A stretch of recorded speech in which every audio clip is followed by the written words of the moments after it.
Assalamualaikum, peace and blessings. Mapya magabisal kanulangon.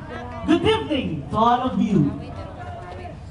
Kanglal Kidato, Cotabato City has been witnessed as having the most colorful history in all places in Mindanao.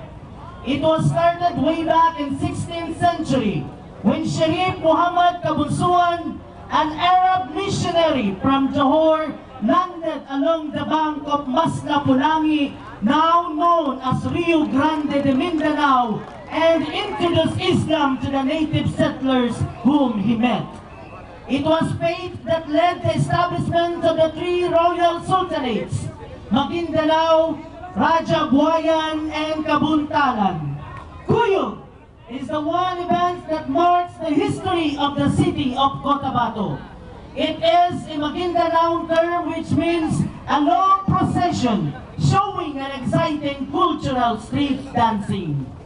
There are still practices wherein children aging 7 or even earlier are encouraged by their parents to learn even indirectly the basic teachings of Islam, such as good manners, right conduct, desirable traits and virtues.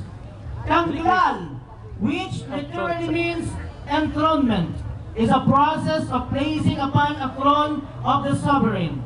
This process is very important in the community on the Maguindanaos in order for them to know their leader.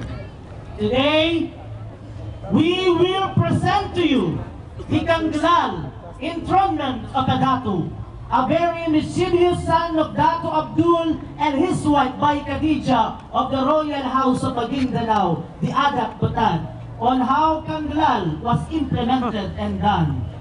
This ceremony is performed immediately, right after Ikanduli or Thanksgiving, using the tudong or food cover and talam or brass food tray.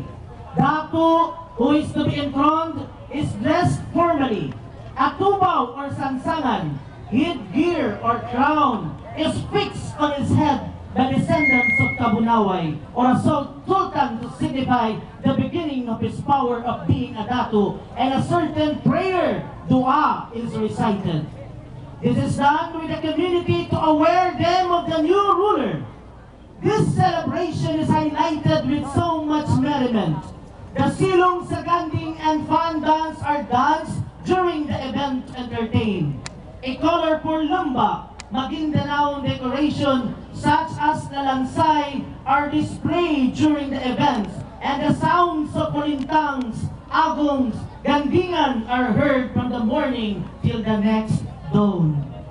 Ladies and gentlemen, the singing Kandaludaya dance troupe of Cotabato City Central Pilot School in their Kanglal Kidato or enthronement.